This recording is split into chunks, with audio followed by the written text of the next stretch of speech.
काहीच दिवसांपूर्वी उद्घाटन करण्यात आलेल्या भारताच्या संसदेची इमारत बऱ्याच कारणांनी लोकांचे लक्ष वेधून घेणारी ठरली।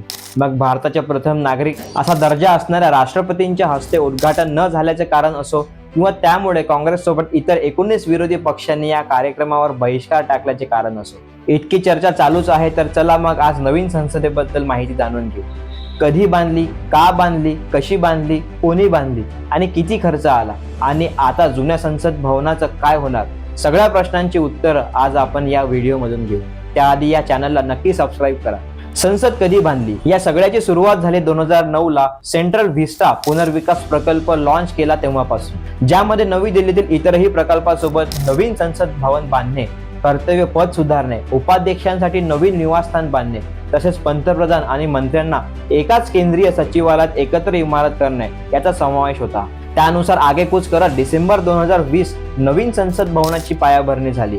भारताच्या नवीन संसदेच्या बांधकामाला सुरुवात झाली, पण म्हणतात ना, दुधात मिठाचा खडा पडला। तसंच संसदेच्या कामात सर्वोच्च न्यायालयाचे न्यायमूर्ती AM खानविलकर यांच्या खंडपीठाने दिलेल्या निर्णयाचा खडा पडला। न्यायालयात आलेल्या याचिकांच्या निकाल येईपर्यंत सेंट्रल व्हिस्टा प्रोजेक्टला स्थगिती असा निर्णय आला आणि काम ठप्प झाले। मात्र 2021 ला यावर तोडगा निघाला, प्रोजेक्टवरची स्थगिती हटली, पर्यावरण रक्षणकर्त्या लोकांसह पुन्हा एकदा कामाला नव्याने सुरुवात झाली। काम 2023च्या मे पर्यंत चालले। मात्र इतक्या मोठ्या देशाच्या लोकशाहीचं प्रतीक म्हणजे संसद इमारत बांधण्याचं शिवधनुष्य कोणी पेललं, संसद कोणी बांधली, हा प्रश्न उपस्थित होतोच। तर टाटा प्रोजेक्ट्स लिमिटेड कंपनी मुख्य ठेकेदाराच्या भूमिकेत होती, तर संसद इमारत बांधणारे आर्किटेक्ट होते बिमल हसमुख पटेल। बांधकामादरम्यान अंदाजे 24,04,095 मनुष्य दिवसांचा रोजगार निर्माण झाला। संसद तर निर्माण झाली, पण या संसदेची वैशिष्ट्ये काय आहेत ते आता आपण बघूया। 65,000 चौरस मीटर क्षेत्रफळात पसरलेली ही भव्य वास्तू शिल्पकलेचा उत्कृष्ट नमुना ठरेल। संसदेची नवीन इमारतीमध्ये आधुनिक सुविधांसह अत्याधुनिक घटनात्मक सभागृह आहेत। नवीन लोकसभेची इमारत सध्याच्या इमारतीपेक्षा तिप्पट मोठी आणि राष्ट्रीय पक्षी पिकॉक थीमवर आधारित आहे। नवीन राज्यसभेची इमारत राष्ट्रीय फुल कमळ या थीमवर आधारित आहे। नवीन संसदेच्या ग्रंथालयात जागतिक दर्जाचे आणि अत्याधुनिक श्रेष्ठ ग्रंथालय आहे।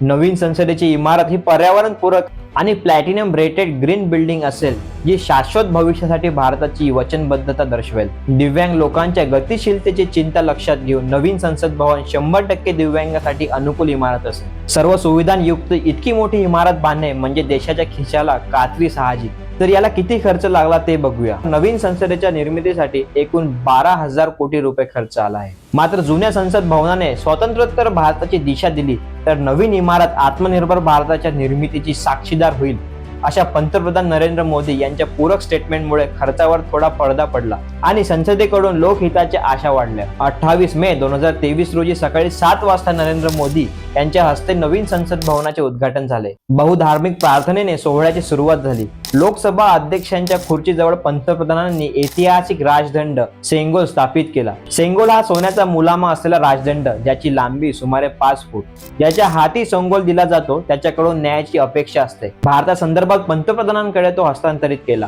आणि संसदेच्या उद्घाटन समारंभ संपन्न झाला। भारताने जुन्या संसद भवनाचा निरोप घेतला। 20 सप्टेंबर 2023 राज्यसभा आणि लोकसभा दोन्ही सभापती नवीन संसदेचे नाव अधिकृतपणे भारताचे संसद भवन असेल असा प्रस्ताव स्वीकारला आणि नवीन संसदेच्या इमारतीत देशाचा कारभार चालू झाला।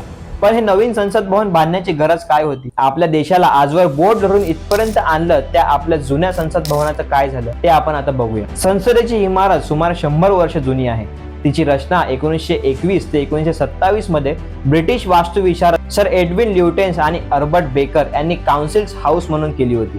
तेव्हा या इमारतीत ब्रिटिश सरकारच्या विधान परिषदेचं काम चालत होतं। पुढे तेच भारतीय संसद भवन म्हणून स्वीकारले गेले। मात्र आता सरकारच्या म्हणण्यानुसार स्वातंत्र्यापूर्वी संसद भवन बांधले जात असताना सीवर line, air conditioning, fire fighting, CCTV, audio video system यासारख्या गोष्टींची फारशी काळजी घेतली जात नव्हती। अर्थात यातल्या बऱ्याचशा गोष्टी त्यावेळी उपलब्धही नव्हत्या, त्यामुळे बांधकामात त्यांचे विचार केला गेला नव्हता। पण बदलत्या काळानुसार यांचा समावेश त्यात केला गेला आणि नवीन आव्हानांना निमंत्रण मिळू लागलं। अजून एक महत्त्वाचं कारण म्हणजे जुन्या संसदेत भासणारी जागेची कमतरता। सध्याच्या लोकसंख्येच्या अनुसार आसन क्षमता पुरेशी आहे, मात्र 2026 ला लोकसंख्येच्या वाढीमुळे जेव्हा प्रतिनिधींची संख्या वाढेल तेव्हा मात्र कमतरता भासली असती। जुन्या लोकसभागृहात जास्तीत जास्त 552 व्यक्ती बसू शकतात आणि नवीन बांधलेल्या संसदेत क्षमता 888 आसनांची आहे। त्याचप्रमाणे जुन्या राज्यसभेच्या इमारतीत 250 सदस्यांची आसन क्षमता आहे, तर नवीन राज्यसभा सभागृहाची क्षमता 384 पर्यंत वाढवण्यात आली आहे. आता नवीन संसद सर्व अत्याधुनिक सुविधा, सुसज्ज मैदान आणि सौंदर्याने बहरलेली आहे. पण म्हणून जुन्या इमारतीचे महत्व कमी होते का? तर अजिबात नाही. जी संसद इमारत आपल्या देशाच्या निर्मितीची साक्षीदार आहे, ज्या संसदेने स्वातंत्र्याचा कायदा, नवीन राज्यांची निर्मिती, भारत आण्विक शक्ती असल्याची घोषणा, विविध देशांच्या राष्ट्राध्यक्षांनी जगाला केलेले संबोधन, जीएसटी, नोटबंदी, सर्जिकल स्ट्राईक सारखे असंख्य आनंदाचे क्षण अनुभवले. तसंच 1975 ची आणीबाणी, कित्येक दिग्गज राजकारण्यांचे मृत्यू, देशावर आलेले आर्थिक संकट, 2001 साली संसदेवर झालेला हल्ला यांसारखी कित्येक दुःखही पचवली आहेत. ज्यामुळे नवीन संसद इमारत कधीच विस्मरणात जाता कामा नये, ना ती कधी जाईल. अधिकाऱ्यांच्या म्हणण्यानुसार सध्याच्या संसद भवनाचा वापर संसदीय कार्यक्रमासाठी केला जाईल आणि नवीन संसद देशाच्या प्रगतीसाठी आपली घोडदौड सुरू ठेवेल. महिला आरक्षणाला मंजुरी देत नवीन संसदेने कार्यनिर्मितीत आपले सुवर्ण पाऊल ठेवले आहे. अपेक्षा करूया की नव्या संसदेच्या रूपाने कायदे निर्मितीचे नवीन पर्व देश अनुभवेल आणि देशात कायदा, सुव्यवस्था, न्याय याची पुनर्स्थापना होईल. आशा करतो व्हिडिओ आवडला असेल. आवडल्यास नक्की सबस्क्राईब करा, लाईक करा, शेअर करा, कमेंट करा. धन्यवाद.